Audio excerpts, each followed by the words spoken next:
Ready? We can start. It's a special pleasure for me to introduce Professor Michele Boldrin, and I want to thank him very much for being here today. Michele Boldrin is professor at Washington University in St. Louis. As you know, he is author of several articles, books in economics, and is also very well known for his contribution to the political debate on economic issues, but not only. The lecture he presents today is entitled Growth Theory and Development Facts Back to Basics. So thank you again. Thank you, Francesca. Thank you, Giulio, and thank you, everybody else, for the invitation. Pleasure to be here, and I hope not to bore you too much. No politics at all today. Just a bit of economics, and a bit of a history of economic thoughts. I'm speaking in English, but those that are not familiar and wants to ask questions are welcome to use Italian, Venetian, and a few other languages. And for German, somebody will translate. Okay, so what's the topic? Let me try to give you an introduction what I'm going to do. So first of all, the lecture is a mixture of history of economic thought and a bit of what's called dynamic general equilibrium theory, which has been, given that I don't do much anymore, maybe because of the politics that Francesca mentioned, which has been my main area of research for the last, well, getting close to 40 years. One thing I'm going to do is to try to give you a broad picture of the way economic theorists have thought about growth and development since the times of Adam Smith. In fact, even before, but let's start from a relatively recent point, and how that interacted with facts and how we understood how things work. I will make some references to facts, but focus mostly on theory. So what I will do, in fact, after the first introductory slide, is to briefly summarize the facts. The big facts I'm trying to take into consideration are, I think, well known, and in any case are easy to find by using data set, Fred or Madison or the Penn word table, and so no need for me to put up a bunch of graphs that would be fairly well known, but I will try to summarize what I have in mind, and I've taken an historical perspective because I think it's useful to understand where the theoretical debate is now. So let me stop here before going to the classicals and tell you what the facts are. What are the main facts of growth? In class, we tend to teach a model of growth based on some pseudo fact that a distinguished British economist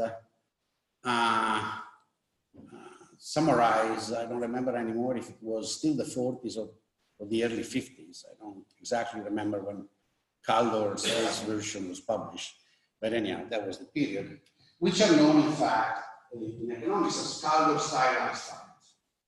And they say that growth, the process through which we increase income per capita, productivity, consumption, and so on, takes place essentially along what we call a balanced growth path. First word to keep in mind. What's a balanced growth path? A balanced growth path you can imagine as the following. It's like a balloon. Imagine as the various characteristics of the economy as a balloon. And the various characteristics of the economy as the drawing of the balloon. I don't know, the balloon representing the hill of Collio's and the farms and the wine. So there are all these nice pictures. And they are in certain proportion. There are some colors. There is a house, there is a tree, there is a horse, there is a road, there is a hill. And at the beginning, it's very small. As the economy grows, the balloon inflates, right? It becomes bigger and bigger. But it does so proportionally along all the rails.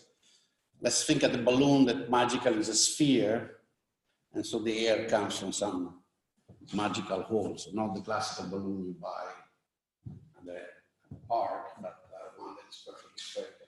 And the balance growth is that, is an inflating of the balloon where everything grows, but the proportions are kept the same.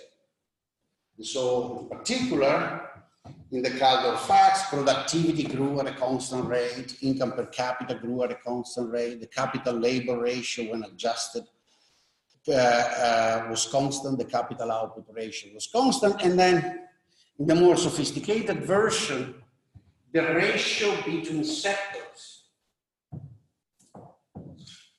How you classify the sector depends on the level of aggregation. People often use agriculture, primary, third, secondary, tertiary, but you can go deeper, right? And separate various manufacturing and so on. The ratio also remains constant. As I will mention in a moment, what Caldor in fact had in mind was a descriptive model of growth due basically to John von Neumann, the famous one among mathematicians and computer scientists. John von Neumann actually wrote in the 30s as a divertissement, I believe, for him, a model of growth that is no longer studied, but should be, and I still consider the basic tools, the back to basics, is in some sense an invitation to go back to von Neumann. And in von Neumann model, which has many sectors, you have a balanced growth path. And along the balanced growth path, everything grows at the same speed. I think it was lambda the symbol, but maybe I'm wrong. Maybe lambda is the way Mackenzie told it to me. And I have kept lambda in my mind. It was not a Greek symbol. So everything grows at 2% or 3%, 2.5, whatever number you like, right? But if everything grows at 2%, you understand the ratios remain constant, right? If your height and your weight all grow at the same rate, the ratio between height and weight remains constant. Now, if you look at growth around the world, it's not like that at all. Yes, there are periods in which, if you look at the aggregate data, in particular the United States, you have this impression of a constant growth rate and some balanced growth. But matter of fact, as you let time go by or you change country, you realize that that is not only not a law of economic growth, it's not even an empirical stable fact. There are periods in which things seem to grow at a constant rate, and then there are periods in which they don't. And there are countries in which they never did. The country we are in some sense, never grew at a balanced rate. There was always a lot of change in composition, the capital output ratio changed, and so on. You look around Europe, it's the same. You take a broader view of the world, and obviously it's not like that. We're all talking about the miracle of Asia and China and India. There's no balanced growth there, right? You look at Africa, there is no balanced growth. In some instances, there is no growth. You look at Latin America, sometimes there is growth, sometimes there is collapse, then there is something which you don't know what it is. Then there is stagnation. You look at Mexico, it looked like it was growing at some constant speed for a period, then the crisis of 95 came. And you look at the Mexican data since then, and you will see something that is not really easy to classify. That per capita grows very slowly, sometimes goes down, then the capital output ratio has increased, and so on and so forth. One of the things, and I will come back to this, that Caldor and others stressed was that along the balanced growth path, factor shares remain constant. What does it mean? It means that if you take GNP as a total value added produced every year in a certain economy, it's a tradition of national income accounting. If you want, it's a convention. No need per se to classify that way. It's just very practical. If you look at any national income accounting report, Italian, French, American, you will see that one of the ways in which it's classified is GNP is divided between two factors, labor and capital. Because it's G and not N, that is gross and not net, in the share accruing to capital, we put capital depreciation. That is, we attribute to that part of total output that actually purely goes to replace capital to capital income. And labor is the rest. Classify interest rate payment to capital and so on and so forth. There are debates, obviously there have been very many debates in recent decades, how to classify top managerial compensation. What are stock options? What's the labor income of, say, Amazon or Apple or any of the more successful firms of the last 30, 40 years?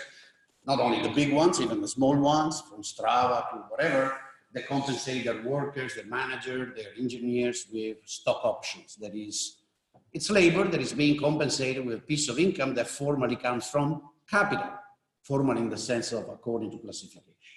So we can debate if that's the appropriate classification. But nevertheless, if you look in particular at American data, you will notice that for a long period, those factor shares, capital and labor, oscillated cyclically. This is another theme worth another lecture, because macroeconomists ignore for a long time the cyclical nature of factor shares. Took a line in the middle of the oscillations. It's very nice to have a blackboard because I like blackboard. If you look at the US data from the 1940s, you will see something like this. Say, capital share. Labor share is 1 minus that. And so people say, oh, look, it seems to be stable. There was even a magic number that people measure, 0.35. Some people measure 0.33, some people measure, but depending on the periods, you get an average, which is a property of every finite time series. They have an average. This created the idea that factor share are constant, which led all of us to use something that's this form as a way of summarizing data, right? The so-called Cobb-Douglas production function, where alpha is magically 0.3, 0.35, 0.33, something like that, and 1 minus alpha is the complement. Then in recent years, this is capital, and they like this, right? According to the credit, you say, oh, look, factor share are actually changing. There's a big debate on that too. I'm not going to go over that. Point is that the stability of factor share is now something that we all accept as not true, even for the United States. It was in some sense never true for European countries during their development period, among other things because it's partly some of these facts. You see, we're not physicists, we don't have nature available and constant. Part of this stuff has to do with when you start measuring. We have good national income account data for most of the world, actually for most of the Western world, only after World War II. And for most of the rest of the world, only after the 1980s. And so most of the economic development in, say, European countries took place or was at least properly recorded only after World War II. Italy, Spain, France, and so on, after World War II, were still fairly agricultural countries. In fact, the process of growth was in good part the process of industrialization, urbanization, and so on. Labor left the countryside, agriculture adopted new methods, became more productive, people started working in manufacturing and industry. This is well known because of the way income in the agricultural sector is distributed, to increase the labor share. Labor share is tended to be small in the agricultural sector, still it is, smaller than in industry manufacturing. So the shifting of labor and output from agriculture to manufacturing increased labor share. And so if you look at the data, say for Italy or Spain, you don't see that stability either in the 50s and 60s, okay? So that's a big fact, and it's a big fact that, as you will see, the models we have, both the models of economic cycle and the models of growth, do not even capture. There's been a big debate about the Piketty political statements in the last decade or so. I find it a bit boring, not only because it came late, but because the explanation doesn't hold water. But that's not what is going to concern me. I think it was a good thing that for a way or another, even if with what I consider the wrong explanation, the fact the factor share are not constant over time, but actually respond to a change in economic environment, a change in technology, was brought to everybody's attention, and people understood that and started to think about it. Not that we have a good way of modeling it, but at least we recognize the fact. So growth is not balanced. Growth comes in spurts, doesn't start always in the same way. Some countries go through long period of stagnation and then things change and they start growing. And in general, there is no magical number at which we are all supposed to grow. There is nothing. There's no law that says you have to grow 2%. So, growth, slow down, productivity acceleration are facts, but they're not necessarily theoretical puzzle, because per se, there is no reason other than the artificial facts of Caldor to think the growth should come at a balanced rate. There are other facts, I'll bring them up as I go along, but I think these are the main ones because they allow us to start thinking or considering how economists thought about growth. And by the way, because I don't want to bore you too much and we have a time limit, let's see, it's 10 to 3 and I will try to shut up by 4, maybe a few minutes earlier, so to allow for questions. Is that okay? Or even earlier, 3:45 maybe? Should I aim at a quarter? And if people don't find what I find clear and wants to clarify points, just please raise your hand and I'll stop and give you the word. So let's start from classical economic theory. Classical economic theory is that body of work that more or less between France and England, there were Italian contribution and Spanish contribution to centuries earlier, but they're interesting for those of you who want to read, but I'm not going to go through them. Many of them have to do actually with banking and finance, that interesting, but let's not discuss them, okay? Otherwise, we'll go back. Now, I was tempted to make a joke on how Giulio Codognato wrote his thesis, but I will not do it in public unless Giulio authorizes me. Otherwise, we go back, it's a regression to infinity, and we ask what's the foundation of the theory of numbers, and we'll never talk about growth. So let's stick to growth. Okay, so classical economic theory takes Mill, Ricardo, Malthus, those characters, right? And then the physiocrats in France and so on. If you read them, they are surprised. The first thing that they are is surprised. They're amazed how things are going. Because they look at countries where the average guy is getting better. Nothing comparable to the speed at which the average guy got better during the 20th century in Western world, but at the time, 0.2% as opposed to 2% was a big number. To see your lot improving at that speed in a stable manner was remarkable. No pestilence, fewer wars, less destruction, better ability to control natural disaster, a lot of technological improvement, a lot of science coming from the previous 2 centuries being applied. Jethro Tull, which is not only a great band, but also was a guy that figured out how to seed the fields, and so on. And so they said, wow, this is great, let's try to understand what's going on. What is this making us richer? What is this creating this improvement of our condition? They don't use the word growth very much, and when you look at what they try to do, they try to say, yes, it's going fine, but we're all Malthusian. They may not have liked Malthus, some of them, but at the end, on the back of their mind, not only on the back of their mind, even in the front of their writing, there was this idea that, yes, you accumulate, you eat fewer cows than you grow, you eat less grain than you produce, and you seed more next year, as Ricardo taught us by looking at land. You grow and increase the amount of land, you go to the margin by margin. This is remarkable, right? Some gigantic, useful intuition even today about marginal contribution coming out from the observation that first you cultivate the best land you have available, and then if you really need to cultivate more, you go to the second one, third one in quality, and so on.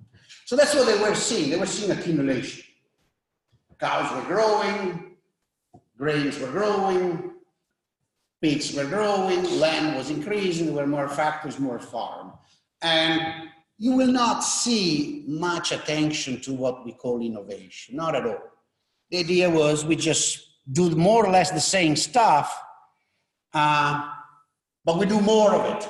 And in fact, that's when Malthus came around, says just because we do more of it and we do roughly the same way, then obviously one day we'll do more people. And to the extent that there is some fixed resource somewhere out there, and the obvious one was land, because even if it was of varying quality, it was limited. Yes, there was the Americas to conquer, but even that was limited, go west and then. Okay, then the idea that eventually this all would be turned into an increasing wage, yes, but that would have been temporary because humans would have reproduced more, a bit like rabbits, and we would have gone back to the capital land labor ratio that we had before, so the standard of living would have regressed to that, to where it used to be. It was clearly present in their mind. It's not, I mean, it's not, if you read Ricardo doesn't really care about that, doesn't seem to think. He's more interested in the internal mechanics and the theory. That's why it's more, I find it more pleasant to read because it's more of a theorist.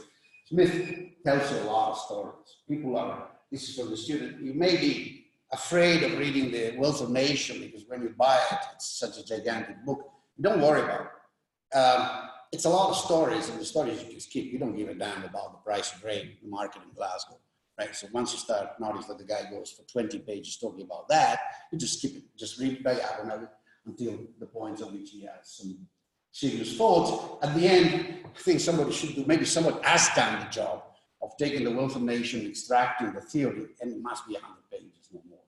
But they are worth, there's a lot of stuff in there. Even the infant industry theory is there, and protectionism and so on.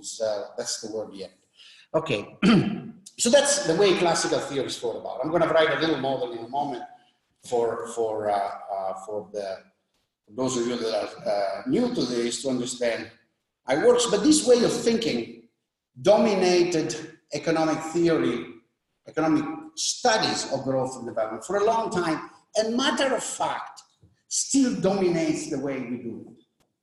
And in fact, it dramatically dominates the way we actually do, write and use models, the so-called macroeconomic models of stabilization, the model used by central banks, the model used by IMF, the model used by your various treasury and so on, by the World Bank, are in fact still models dominated by the classical view, which is what, again, yes, you grow by accumulating this stuff, but there is some balance ratio which you eventually go and then you kind of stay there. All right? And things do not really change. Proportions do not change.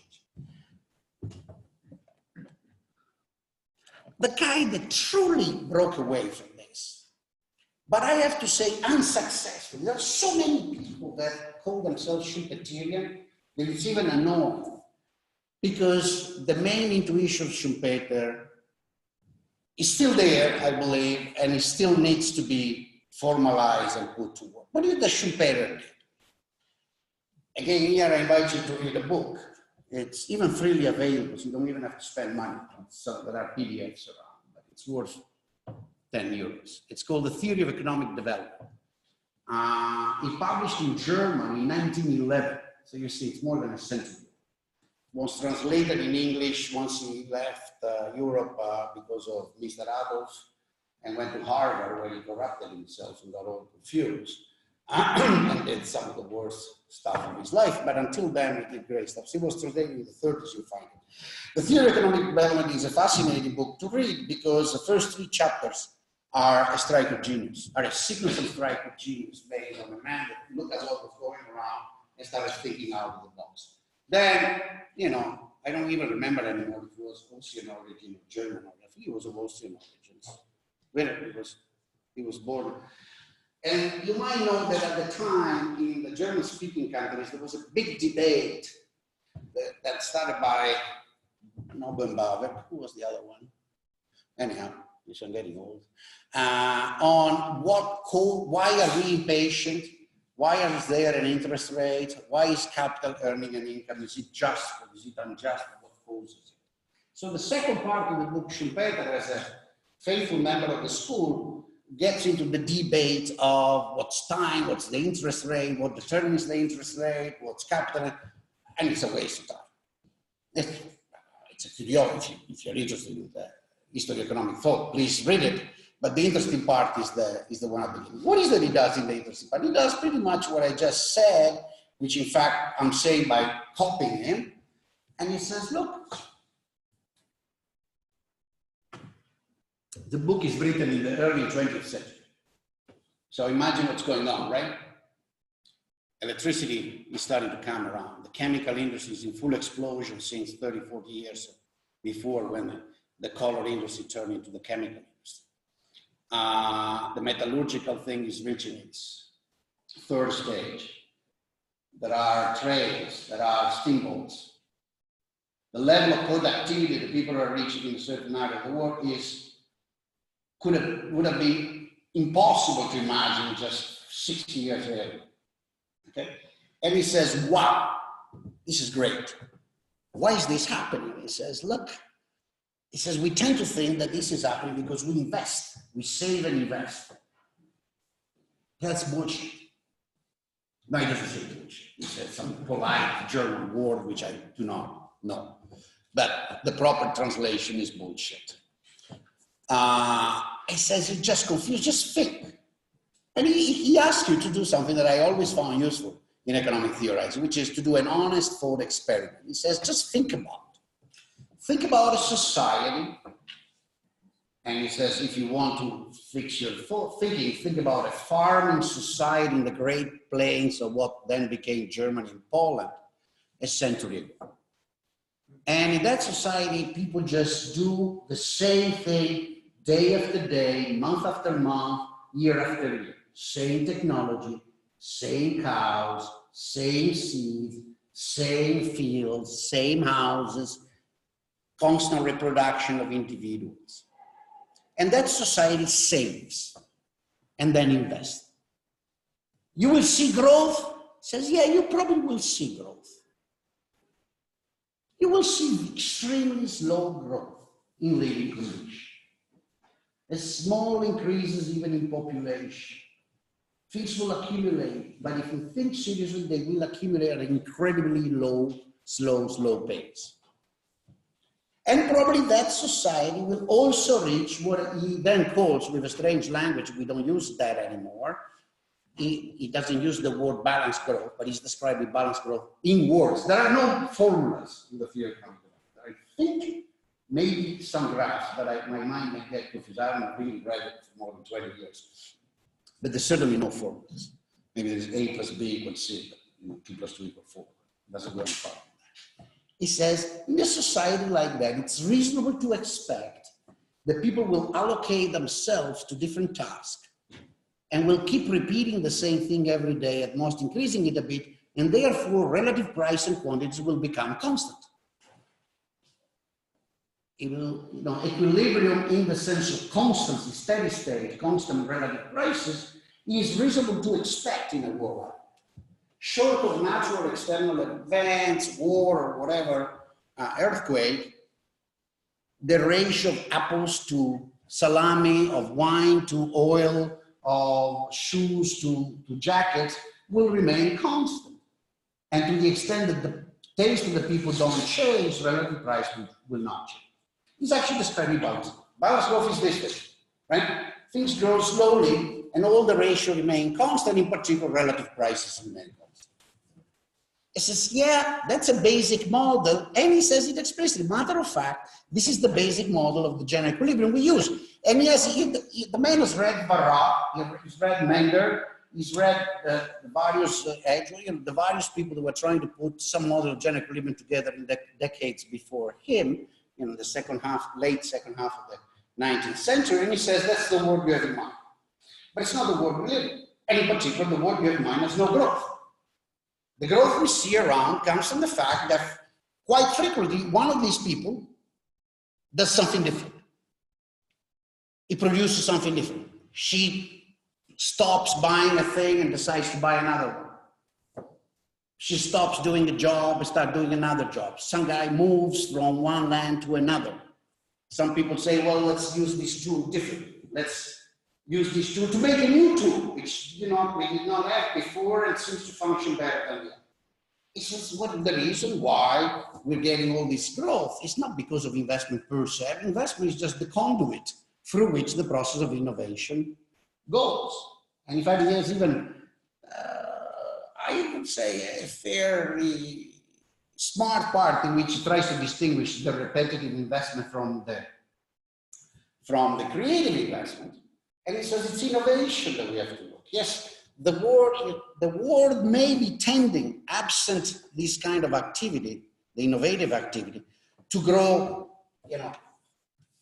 at a balanced growth rate, like that, keeping ratio constant. But matter of fact, this is only a tendency that gets typically destroyed right away or very frequently in open societies, where people are free to take initiative, to try to improve their lot. And if it had to grow like that, it would probably grow very slowly, more like this. But what happens is that sometimes it does like that, and then there is a new one that starts, and then it does like that, and then there is a new one. And the actual growth that comes out is very different.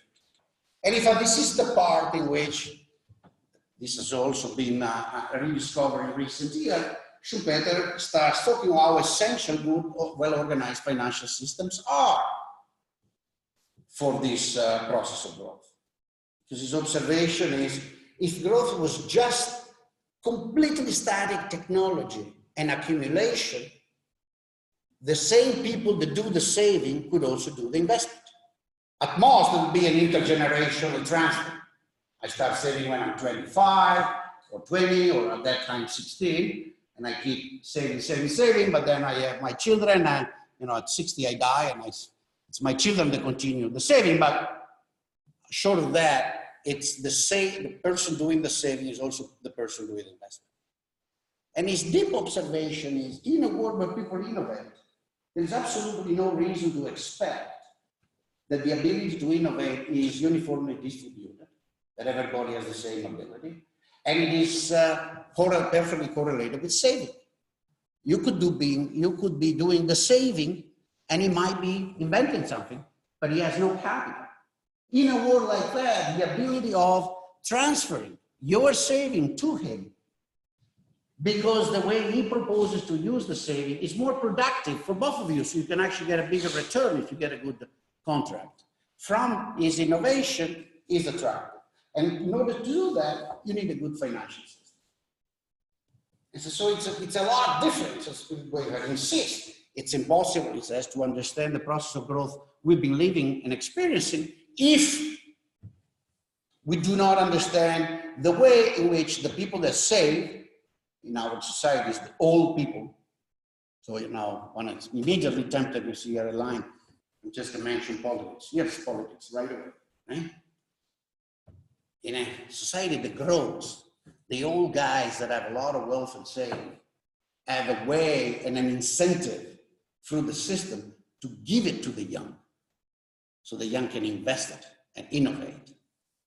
And that's a dynamic society. A static society, well, a static society is one where the old keeps their saving and eat it, or invested in to get treasury rents, and the young have nowhere to borrow to do their startups. Any reference to this country or other countries that you know is purely intentional.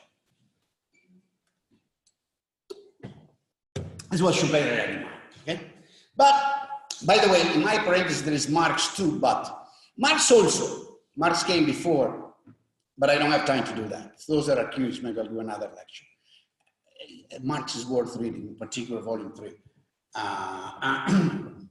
But then he gets all confused. Why?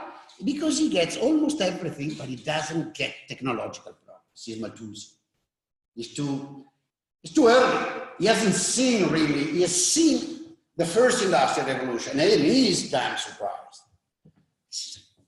Farming, not really, but I mean, this comes from a farming society in Germany. He's a philosopher.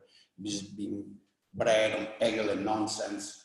He's got spirits going all over, horses going through Napoleon and the universe, blah, blah, all truckloads of bullshit.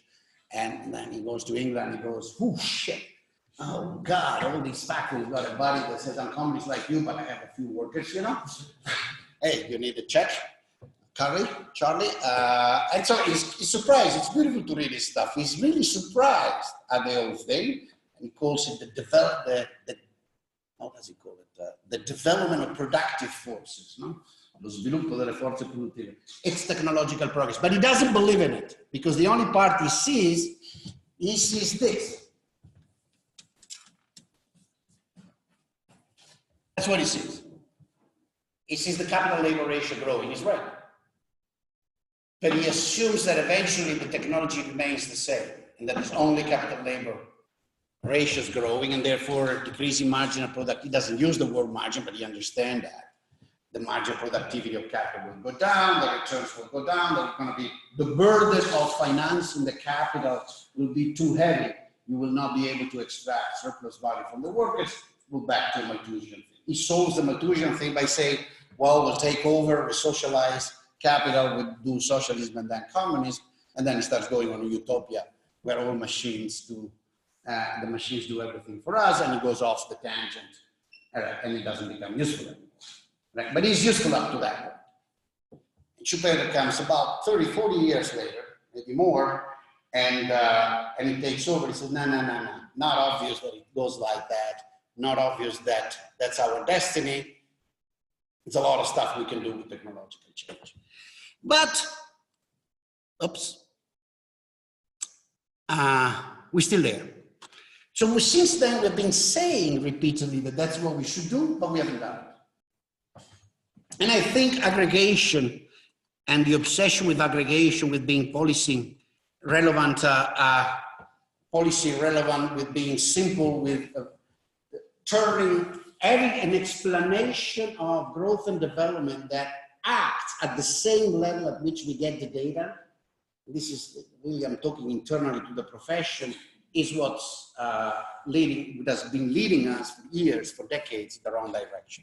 In the sense that it has limited our ability to understand and to explore and understand the internal mechanism, because in some sense, we got ourselves enslaved by the data on one hand and by the policy demand on the other. I'll come back to this. So let me just put it down briefly for those of you that are not familiar. Some of the colleagues that are specialists will know. That's the tool, right? That's for the student. That's the analytical tool. F of K and L. Capital, N stands for labor, sorry, and L stands for land. Okay?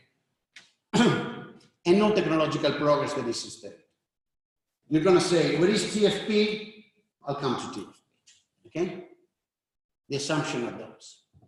I like to write capital with K in honor of Marx in this occasion.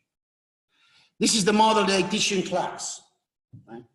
This has become the workhorse of 70% of economics that is concerned with aggregate issue. They call it macro, but it's a bit everywhere. It goes from public finance, to macroeconomic policy, to monetary policy, to development, to growth, to international trade. It's even at micro level, we often find that, right? We write down that. I don't know how deep I want to go. Don't worry about the maximization. That funny symbol is the summation. That 8 turn that fell because drunk is a symbol of infinity. It doesn't really matter. That's the standard model. Those of you that are doing a master or a PhD have seen many times. And that's a model of balance growth. And that's the classical model. David Ricardo or Marx, apart from infinity and some mathematical niceties, would immediately recognize it. They would have no problems with the substance of this. And what is that it does? It predicts convergence to the stationary state, the steady state, or the balance growth. How does the balance growth comes around there? Well, this is the F, right?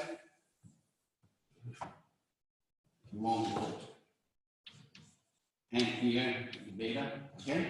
you make AT a function of time, and you write AT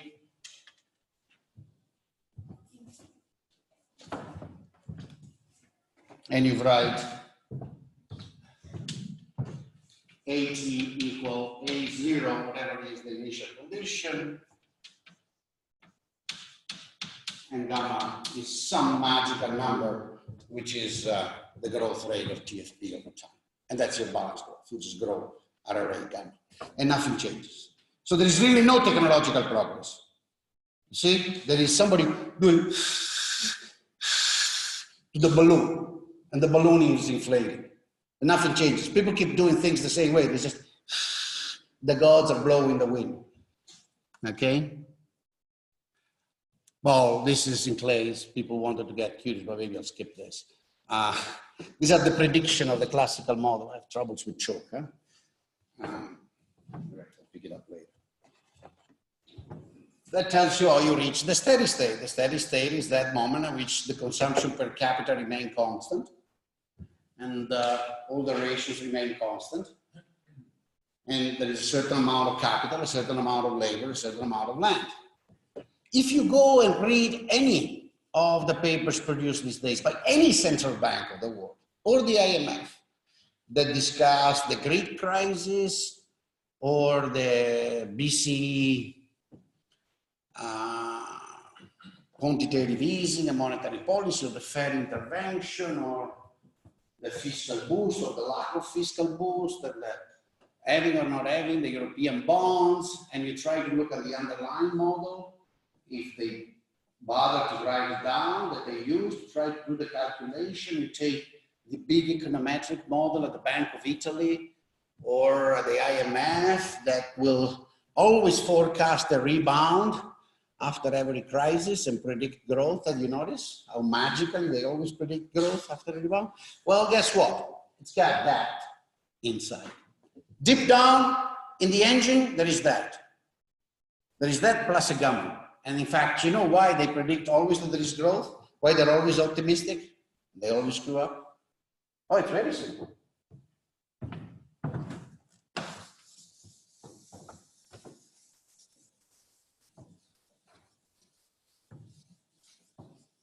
Their model, over time, GMB, is built like this. All right? And so when the shock comes and this does this, their model says, oh, eventually you go back to trend. Oh, eventually you go back to trend. Oh, eventually you go back to trend. It's become popular to plot these things these days because now all the data are available, the forecasts are available. You can do it with the Italian DEF, the Documento, I don't remember, something produced by the Treasury, and they're all producing these beautiful lines, right? That get the shock either up or down and then go back converge. Now, I'm poking a bit of fun to these models because this is at the end an academic lecture, but I don't want to poke too much fun. In the sense that if the job you have to do is the one of the Treasury, if the constraints is what they impose upon you, this with a grain of salt is matter of fact the only tool you have. And you know, you gotta use what you got. You can't wait for research to produce in 20 years something better. So let's not blame our colleagues to do that too much. But at the same time, let's be very, very, very aware of the limitation of that. And all these rebounds are not policy prediction. Those rebounds are assumption built in the little model they wrote down. There's nothing in the models, in the theory, in their understanding how it works that explains the rebound or predicts the rebound. Okay? It's regression to the mean, basically. Okay? Because the displacement is modeled as like a shock from a trend that is what it is. And therefore, the shock is by definition temporary. And that's where the problems are. This is the model in which the growth in the sense of Schumpeter, in the sense of the innovation, in the sense of the displacement of certain technology, in the sense that China comes on the scene, and that's a gigantic innovation. It's one of the things that Schumpeter listed. He has this thing that he has 5 innovation. That's a limitation of the theories. There's only one innovation. And it's always the same. You change the mix of inputs. Once you change the mix of inputs in any form, by definition, you change the mix of outputs. And that's an innovation. The mix of inputs can be anything. It can be opening the new restaurant in a new place where before there was a shoemaker. It can be transferring your company or your piece of your factory to Romania or to Albania or to Poland or to Guangdong. Or changing the way in which you make phone calls. Because somebody has changed other inputs and has produced another object that, among other things, apart from making porno picture, also make phone calls. All right? It's only innovation always at the same type, you change factors. But by changing inputs of production, combination of inputs, you change relative prices. And once you change relative prices, the very same logic behind Kaldor, behind Schumpeter, behind balanced growth says that whatever was the balanced growth path before no longer is. If you want to read an ironic version of this, but very tragic, there is a guy called, he's dead now, Goodwin. I forgot the first name. What was his first name? Richard, thank you. Richard Goodwin was an interesting character that worked at Cambridge, UK, and had spent, I think, quite a few, maybe a couple of decades after he retired from Cambridge in Siena, enjoying the Italian life and going around and being funny and enjoying his status. He has a beautiful paper, beautiful in the sense it's easy to read for non-specialists. There's not much math, no nothing. It's quite a few graphs and words. It's called Swinging Around the Autostrada. And he's mixing his personal experience of living on the Tuscany Hill with the mathematics of this. The turnpike is the autostrada. Turnpike is the American expression for a subclass of freeways, autostrade, that some states have started to use and build, and in which you pay the ticket to use, which in the United States, the freeways are freeways. The old interstate freeway system is free, but some states, among them Massachusetts, have built turnpikes with their own funds, and they're paid by users fee. And the use of the word turnpike to describe the balanced growth path is due to Samuelson, Dorfman, and Solow. They use it in an old book called Linear Programming and Economic Analysis, I think, written in the late 40s, early 50s. And obviously, they were all at MIT. And so they had Massachusetts Turnpike in mind, and they use that metaphor. And since then, the turnpike theory has become a nickname for balanced growth among specialists. So when you hear turnpike, don't think about cars and Ferrari and engineering, just think about a metaphor, a place where you go straight and balance at a constant speed. And so Goodwin, who was at the end a Schumpeterian and tried, he's one of the people that tried to capture this different view of growth and innovation and cycle, as this beautiful piece in which he talks about how beautiful it is to get off the turnpike, discover new things, swing around and go back and then swing around. And the turnpike is never the same one once you go back. Okay? So for the young minds, that might be useful reading.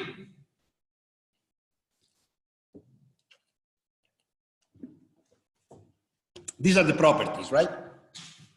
So this is all understood in literature. This is stuff that economists understood more or less by the 50s. We keep teaching this. But if you go have the patience to go read the early growth literature in the 50s, you'll find this. Stability, this is stability. It's built in the model. If there is the shock that takes me away from the turnpike, the system will go back again.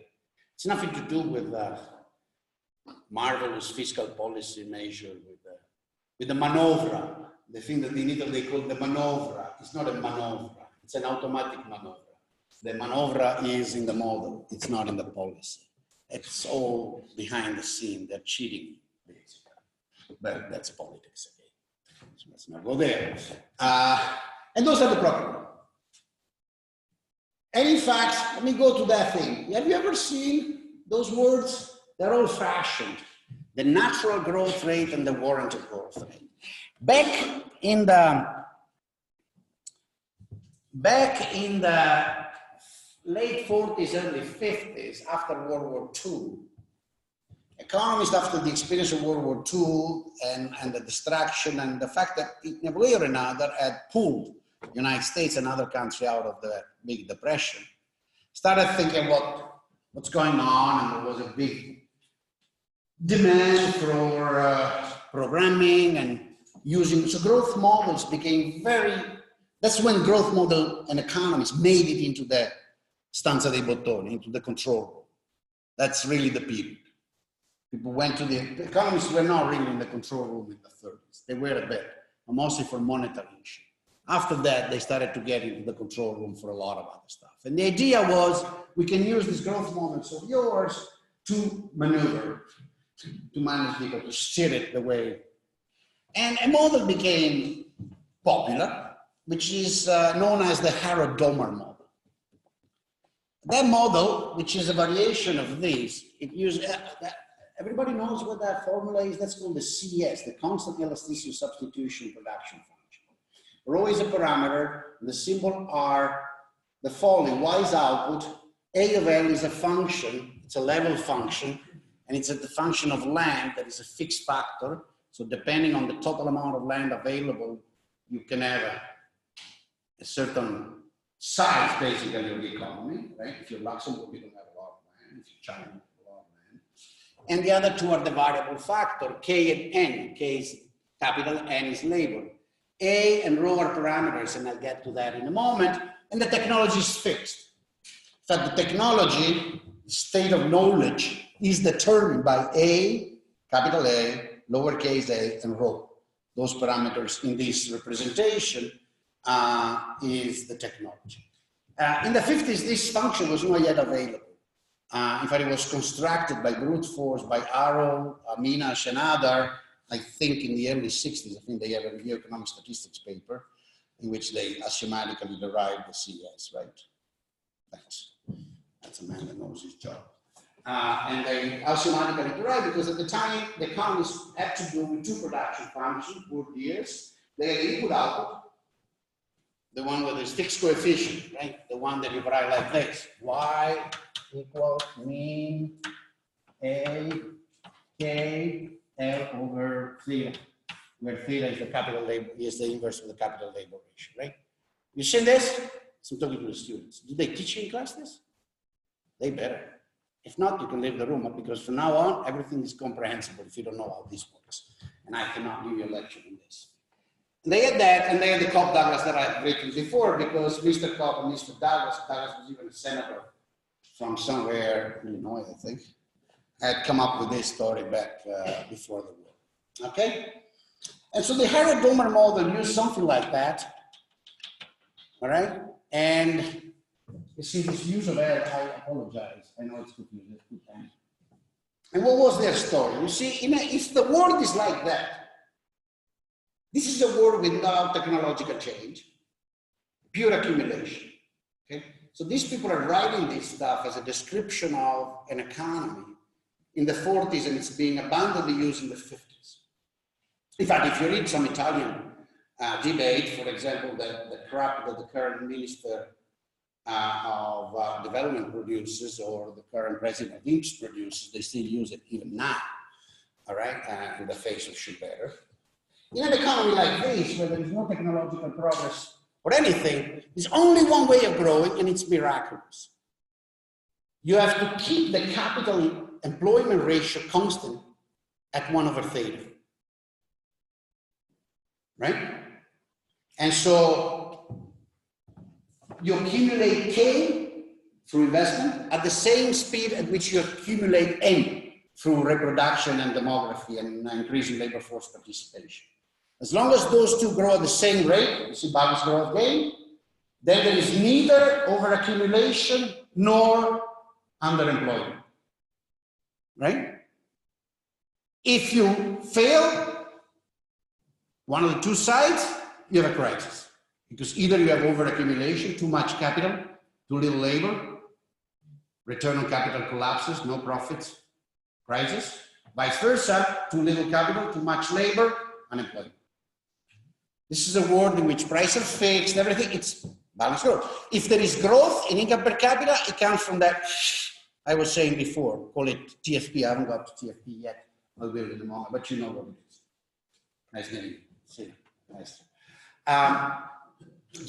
So obviously, in a world like that, crisis is everywhere because you're living on the knife edge. You know what happens when you're running on a knife edge? If you fall off, it's painful. And in fact, Harold, Domer, and many, that's become the tool to say, oh, we need to have basically some form of state programming of the economy. We got to be programming the growth rate of labor and the growth rate of capital in a very tight sense, because otherwise depression and disaster are always there. It's interesting to read the debate among economists in those years. They are all convinced, even Schumpeter, who writes his horrible book called Capitalist Socialist Democracy, unfortunately the most popular. It's popular, the first part is interesting, the second is horrible, it's completely confused. They're completely convinced that the Russian central planning system is working fine. It's producing growth and stability. Talk about fake news, right? The propaganda machine was working really fine at the time. And so they're all saying, how do we actually keep some kind of free market, but just a little bit? And at the same time, we got the central programming of those nice Russians in the Soviets. And the Arrow Domer model is the perfect tool because it says you have to do it. If you don't do it, all hell breaks loose. And it's here the Bob Solow comes. Everybody thinks the Bob Solow invented the theory of economic growth. No, the theory of economic growth had been invented by John von Neumann or Joseph Schumpeter before Bob Solow. And Bob Solow, who's a nice and honest man, actually knows it, even if they keep giving him Nobel Prizes, he doesn't really turn them down. He's a human being after all. What Bob Solow did in the famous 56 article, I don't remember if I have a slide for that. Yeah, I have it. Is to say, hold on, fellas, hold on. Life is not so terrible. Yes, if the world were like this, we would continuously be at peril. We would always be at risk. There would be crisis around the corner anytime. But he says, look out there.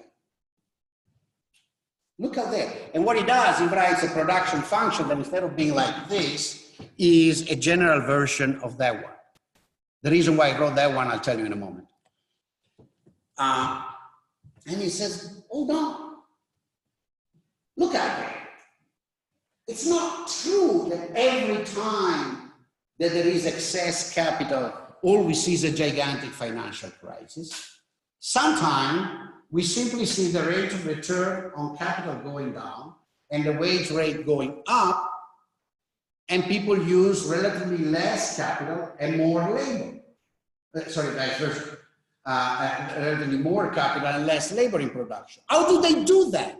Through technological change. It's not true. That's why it doesn't happen instantaneously, this substitutability. It's not true that if I am a trucking company and I have too many trucks and too few workers, I make the trucks run alone without workers, like the model of instant substitutability predicts. Right? I probably try different things. I probably sell some of the trucks, throw them away, and see if I can get bigger trucks that carry twice the amount they carried before with one worker. And maybe I pay my workers a bit more, so I induce a little bit of extra labor supply. Maybe they run over time, right? And this doesn't happen in a month or two. It may take 6 months. It may take a year. It may take 3 years. If in that instance, the firms producing the trucks realize that there is a big demand for much bigger trucks, and there is a smaller demand for small trucks, and they may have to improve the bigger trucks and make them more fuel efficient, safer, blah, blah, blah. That's how technological progress comes around. And Solo just points out that. He says, well, what does this mean in a formula? In a formula, this means that we have to allow for some substitutability after a while between K and L, depending on which one, K and N, sorry, depending on which one of the two is more abundant at the time. If this is the case to a given extent, doesn't have to be infinitely so, the crisis is not around the corner. And even if things are not necessarily always balanced because they go off the track, we don't have depressions coming every second year. And in doing that, and I really invite you to read that paper, at a certain point he says, by the way, with the class of production function, now he's going into theory.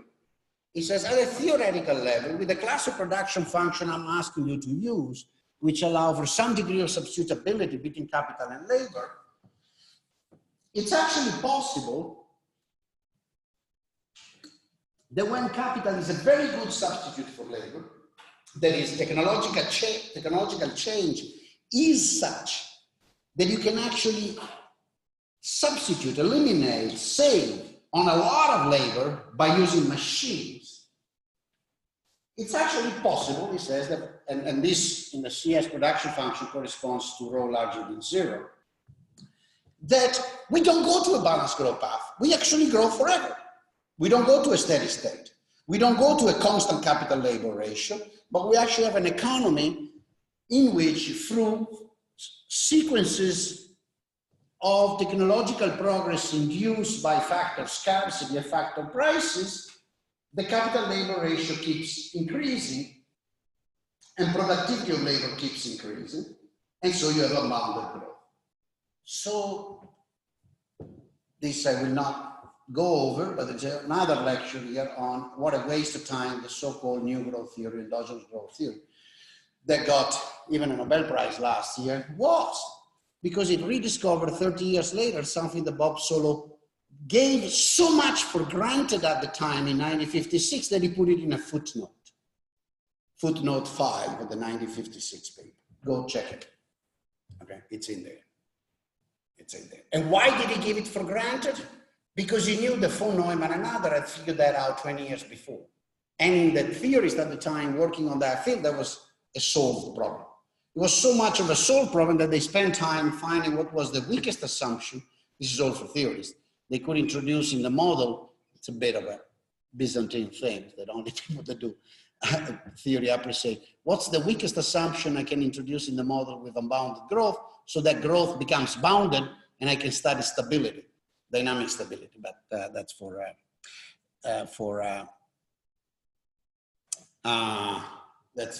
theories. What's the message in all this? The message is that already by the 1956, it was quite clear, people like Solow and others, that those were the facts, that sticking per se and try to use what was purely an accounting tool, to understand actual event was not a good strategy. That the strategy was to understand how, in some sense, the process that Solow described in Ward, with the purpose of telling Harold and Thomas, don't be so pessimistic, and that Schumpeter had described in Ward 45 years before, with the purpose of saying, hey, colleagues, we need to develop a new theory of growth. We need to think of growth in terms of innovation and resources being shifted around. So there was an gigantic open field, which was, we have to understand why actual economies don't do this. And these are not necessarily exogenous shocks. Actual economies internally, by the profit motive, by the maximization activity, by the selfish activity of human beings that just try to do things better, like you do, all right? Change technology.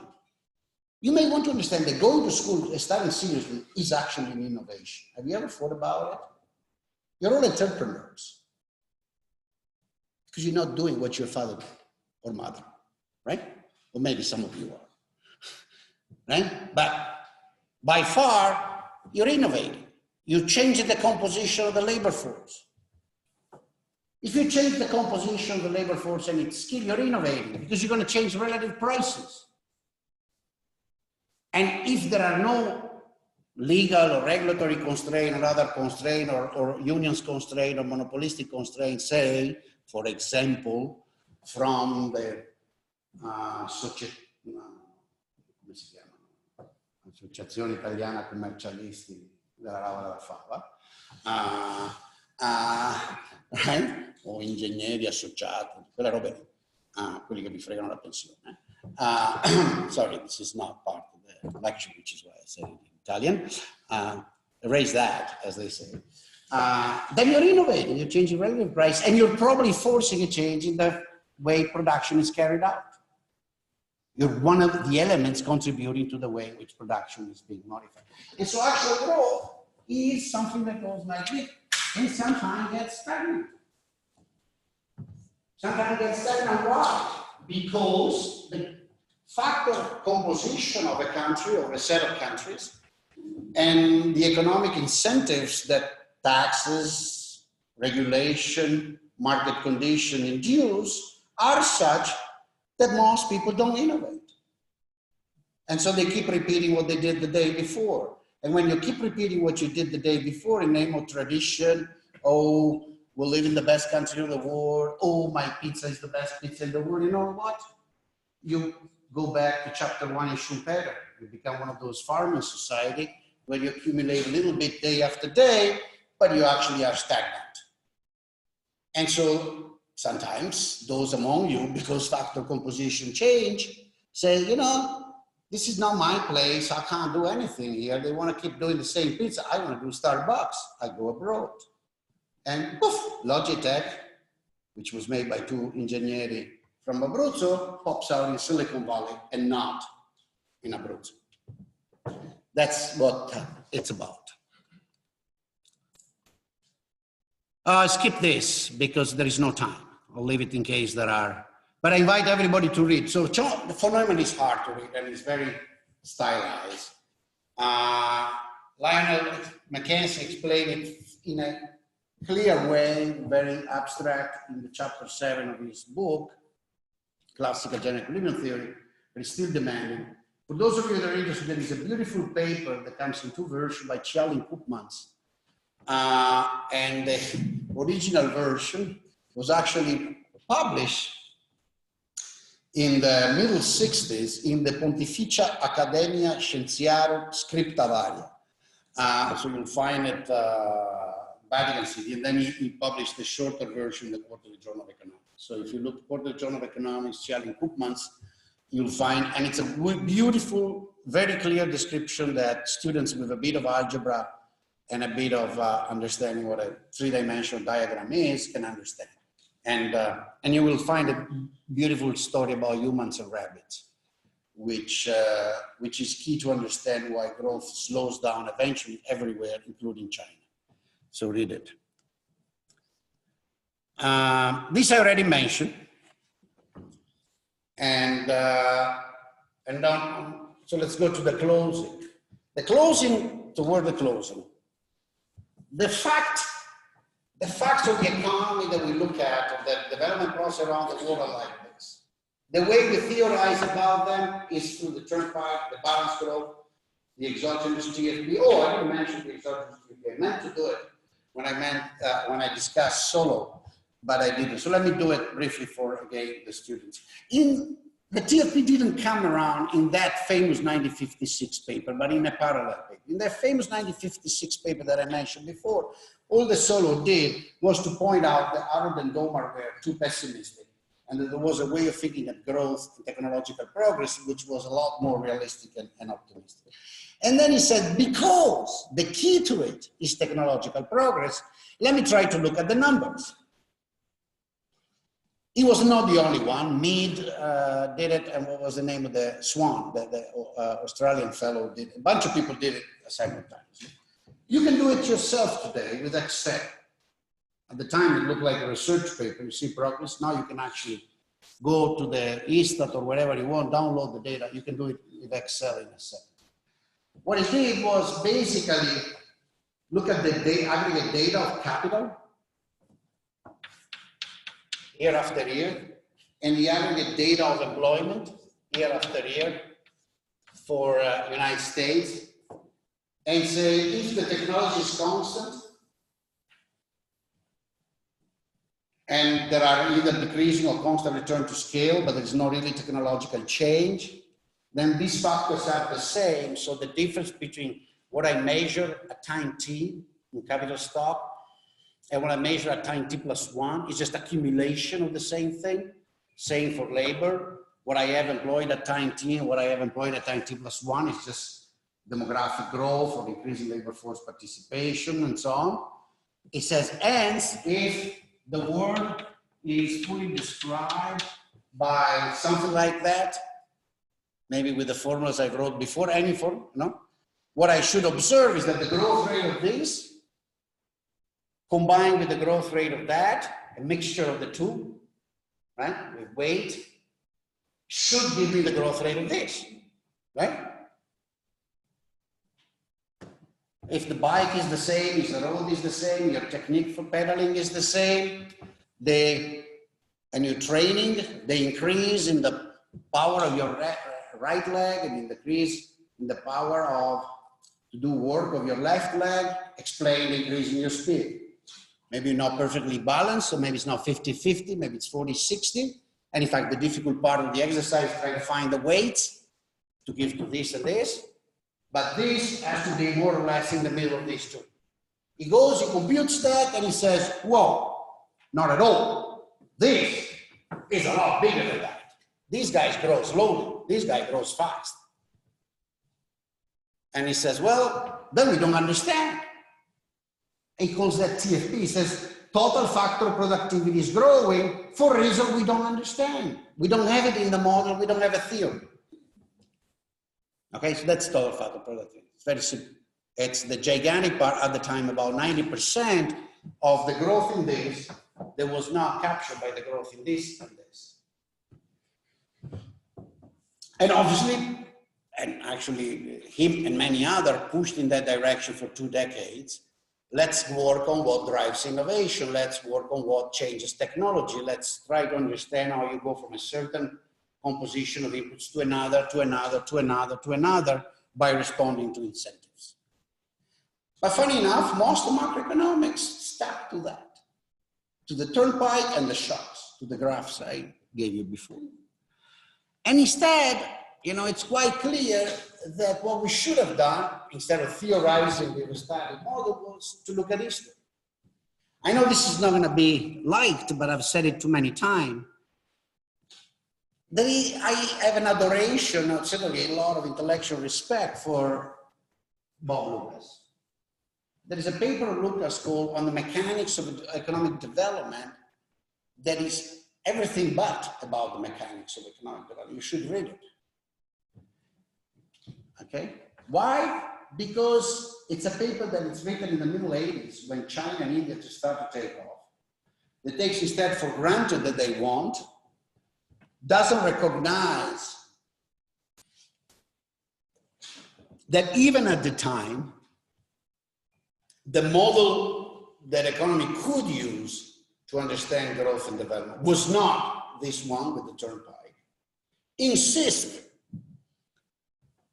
then instead it has to be that, and therefore get to the conclusion that the old research done up to that point has to be thrown out of the window, and some funny stuff called externalities has to be brought in spite of the fact that what was happening in those very same years with the dramatic changes in India and China, first in China, then in India and elsewhere, we're showing that probably the externality stuff was very little, the innovation and incentive was the key to the work.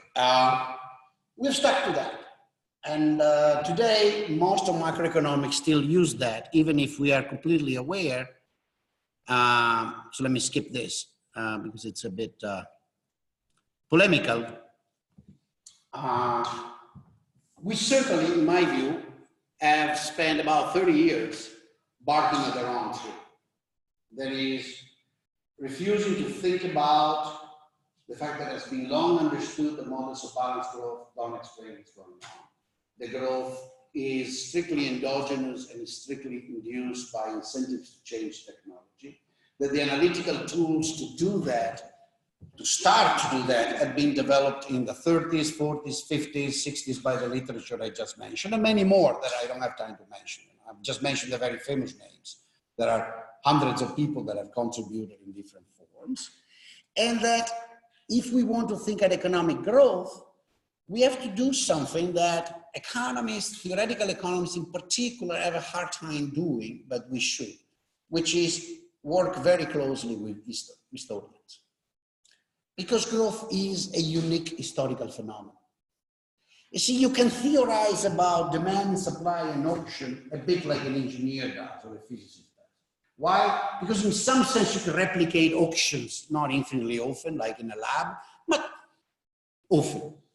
You cannot replicate human history. The strange process that led us to meet in places like this, with technology like this, and do things like this, is a unicorn in history. It's happened only once. The reasons why we're here and not in a forest hitting each other with stones, right, is a complicated historical process that can be understood only historically. The fact we are now debating on global warming and the Amazon, and do the Brazilians have the rights to burn the Amazon the same way we burn our forest, and do agriculture to increase their income the same way we did agriculture to increase our income, is not something that is akin to let's repeat a neutrino experiment a few hundred times, see what comes out. It's a unique question. You ask that question about the Amazon only once. You cannot replicate the Amazon. Oh, let's do sampling.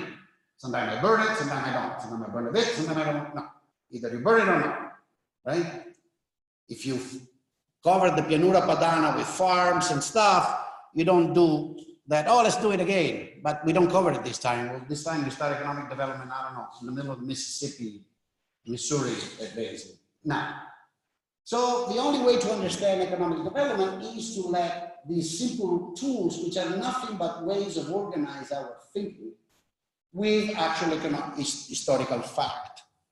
And in order to do that, we have also not only to be able to talk to history and face history, and not think, I would say arrogantly, that we can treat economic history as a repeated sampling, you know, in a stochastic process that has no history inside, that has no memory, it's always the same, which is pretty much what we do with our econometric tools. Now I'm getting too complicated, and I know I'm talking only to the theorists among us, but forgive me, there's this part. So not only we have to do that, but we have also to accept that trying to squeeze the variety of products in human into K&L, it's not that it's suicidal, it's basically a waste of time. Because technological progress, as Smith correctly pointed out, and I think you've got a point there, it's a lot deeper than we thought, is about increasing specialization of labor. In some sense, is about the fact that there is no longer L, in the sense of labor this time, sorry, and no longer K. There are millions of L's and millions of K. Let me go into politics again. Ask yourself, why is it that the usual traditional trade unions disappeared?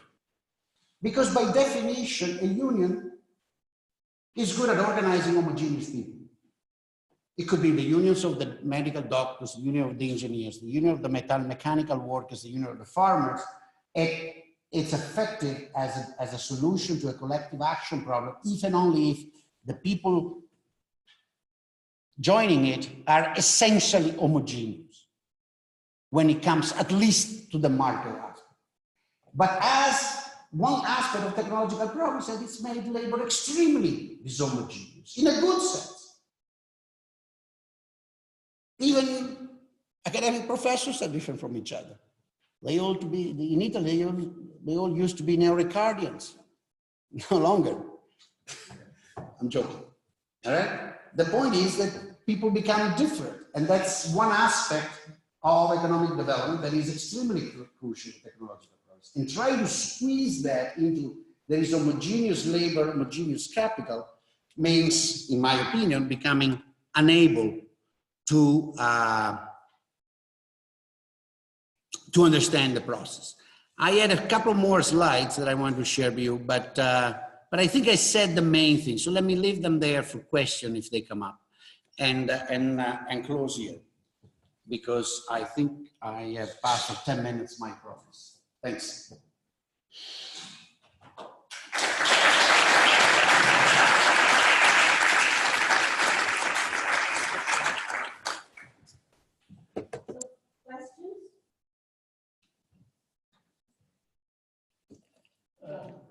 We have a young student here.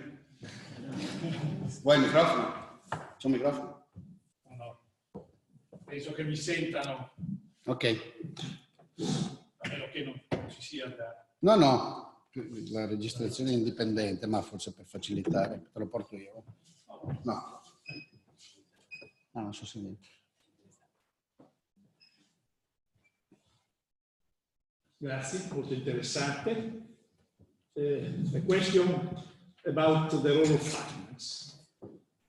So innovation in finance comes just as a need to react to innovation in real economy, or may give, say, an endogenous contribution, an autonomous contribution to this scenario that you gave us.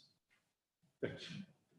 I think they're part. I don't make a distinction between one innovation and the other. I think, let's leave it here if other people want to ask questions. I think innovation in finance comes because people in the financial sector want to make money. I think all innovation comes because people want to make money. I don't think I'm being cynical or, as some idiots say, neoliberal. I think I'm just being objective.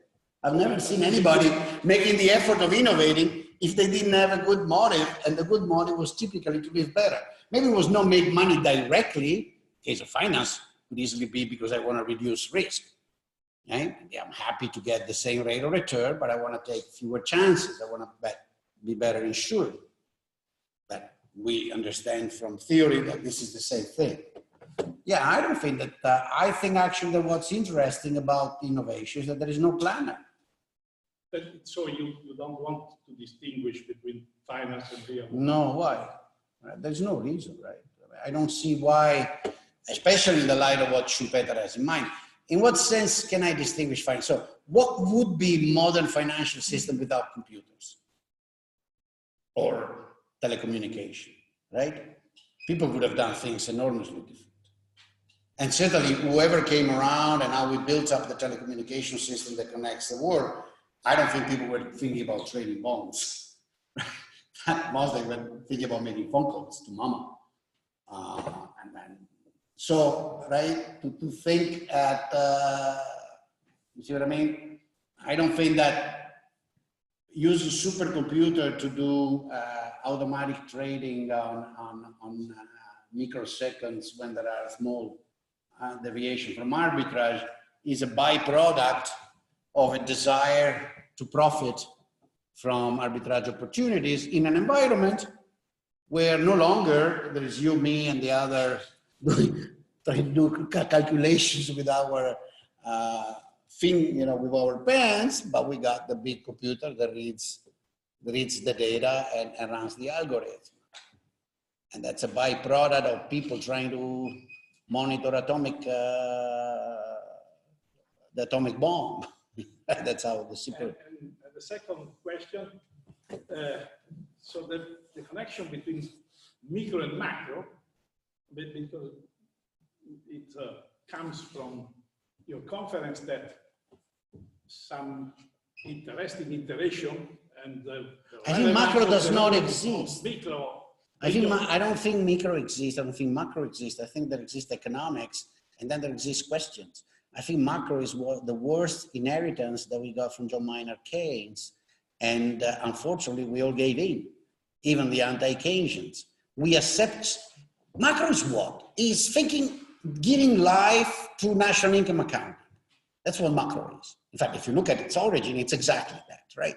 Robertson, the Cambridge of the 20s, national income accounting comes around, people start writing, oh, Y is got to be equal to C plus I plus G plus X, forgot, minus M, did I say it right? Or plus Timberman, And these are national income accounting constructs. These are ex post, and then they become humans. They become the consumer, the investor, the public sector. But personally, I always found it a disaster. I gave in. I had to get tenure, so I wrote macro papers. But as soon as I got tenure and promoted, I stopped. No, I'm serious. I hate to think, when I say macro, I say in an insulting form. It's meant to be an insult. We should change the labeling. I think we should just do, we should do social sciences. I think we should do social sciences and ask social questions. We can ask questions like, why do I observe the major labor share in Italy not to go down as much as in UK? That's a question that I think is well posed. And the answer to that is a lot of stuff. It's the way the factor markets work in Italy. It's the way in which technological progress is taking place in Italy. It's the way the labor share is measured in Italy. So it's nothing to do with economics, literally to do with what ISTAT does. I think that's, I rather start from questions than from labels. So I'm a macroeconomist, I'm a microeconomist, I'm a space cadet. That's how I say it. Thanks. Other questions? So if we think about growth as technology driven, why in Italy there is not much investment in technology and research and such things? Is there no incentives? Oh, so that's it. Don't you think so? I think that's the easiest question to answer. Now, the difficult question is, which is it? I always use this example, but there are dozens, right? I really use the example because I've met the guys and it's a true story. You all know what Logitech is, right? Everybody uses some Logitech tools. Logitech is an Italian company. The creators of Logitech were two engineers whose name I will not make for privacy, from Abruzzo, that I studied Polytechnico, I think Milano, and tried to do it here, and did not find the financing, the labor force, did not find the right guys to connect with. Because some stuff, you don't start from 3 guys, you need 50 right away. And when seeking the other factors of production, literally, where they thought they were, found them in California and built the company there, and sold, became very rich, started others, and so on and so forth. And you know that there are millions of examples like that, right? But do you think it is also a cultural problem, just the lack of... Oh, that takes us very far away. No, not right. Well, because I'm going to go on for 2 days, and people are already tired. I think it's a mixture, it's systemic. So given that, you know, I wrote a little photo of the night yesterday night after changing a bit the slides. They were still too long, you see. I had prepared a lecture that lasted 3.5 hours probably. And so last night before sending the slides to Giulio, I cut down a bunch of things and graphs and formulas. Then I started thinking about exactly your question, actually. And so actually you find on my Facebook page, sorry, to mix the sacred and the profane. And I made an observation, which is the following. We often debate in Italy, it's all about the runaway of what we call la fuga dei cervelli, right? Which means, if you think of it, think of it as an economist instead of bullshit. What's going on? Simple. The market for factors, the space in which we live is no longer Veneto or Friuli or Italy, and not even the Mediterranean, the Southern Europe. It's almost the whole world. Certainly a lot of stuff, including China. And the more prepared people, the more ambitious, the best educated, but not only those, understand about the fact that they can move around, that the changing technologies allow them to move around. And what do? They relocate. They seek to improve their life. So if you're a good person that has got actually a good degree in some hotel management or tourist management, and you realize that in Venice, they offer you to meet street tourists for $1,500 under the table at a month. That's an option, but then one day you go to London and discover that some fancy hotel in London would be very happy to hire you as a matron for £3,000 and pay you regularly. And you say, yeah, my boyfriend, maybe my girlfriend, maybe my mother, but you know what? Chicken bum, as my son used to say. I'll go to London. That's the way it works. And so what's obvious, so let me do a bit of economic theory here that you can check. There is a guy that should have got a Nobel Prize. His name is Ronald W. Jones. He's almost 90, and he was a teacher of mine at Rochester. Ron, the people that do international trade should know, because there is something called the Jones algebra for international trade, and it's one of the areas of the Handbook of International Economics. Many years ago, told me, you know, this thing of the comparative advantage, you've got to throw it away. Funny enough, we have to start talking about absolute advantage. Why? And it's a very profound intuition. Wrong intuition is the following. If I take the model of comparative advantage seriously, as developed by Ricardo, Echerolin, and the literature, that model assumes that the factors of production are immobile. Commodities trade, but factors are fixed. Which, if I'm thinking at the time of Ricardo, makes kind of sense, right? You remember what his example was, right? It was the wine from the Oporto region and the textile. The textile industry was in England. You cannot transfer the weather of Portugal into England. So that's not a mobile factor. So in a world in which most factors of production are mobile, comparative advantage matters, and it's almost given by nature, almost. Obviously also by history, but nature. So immigration, for example, obviously affect the availability of labor. But in a world in which most factors of production are actually human capital plus machines that we trade very quickly and very rapidly at a low cost, comparative advantage are completely endogenous in the sense that you can move them around, you can move the factors around wherever you want. And what becomes relevant is absolute advantage in the sense of overall profitability for a factor to go here rather than go there, which is part of the reason why big cities and nice places have come back into fashion. The reurbanization in many countries, including the United States, right? And agglomeration matters because to the extent that the technology has become complex, it's not just capital and labor, it's, as I said before, 75 different and very specialized types of labor that I have to put together to really build the biomedical startup. And every person has to know something. And so I go where it's more likely that those guys are, and where the public services are better, where the taxation is lower, where maybe the weather is not so horrible, where transportation is easy, maybe where there is an airport so I can go back every few weekends to see my mother and eat the pasta, and so on and so forth. And what's happening is just that. The upper ladder of labor is relocating itself around the world. It's going where its life, literally, her or his life are better. And then say,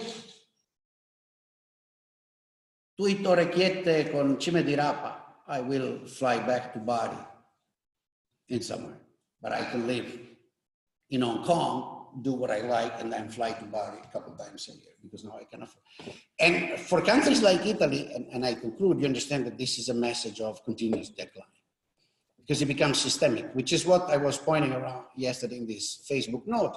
It's useless to ask to what is that the Italian firm should do now, these firms, to stop the fuga dei cervelli. The answer is nothing, because they are the product of the fuga dei cervelli. What you should ask is, what is that the firms that did not stay in Italy, that did not grow in Italy, that did not appear in Italy, could have done, but didn't? And therefore, you have to ask, what is that we should do as a system do to have the other firms? Because the firms that are here, you know, the shitty restaurant that in Venice rob tourists and destroy the city every day. Oh, they're very happy with the fuga dei cervelli. They need no engineer, right? And so asking to the current firms to solve the problem is asking the fruttivendolo, why don't you sell gelati? Well, go to the gelateria next door. You know, the fruttivendolo sells frutta verdura. That's the way I see it. Thank you. Other questions? It's late. Let's have a beer.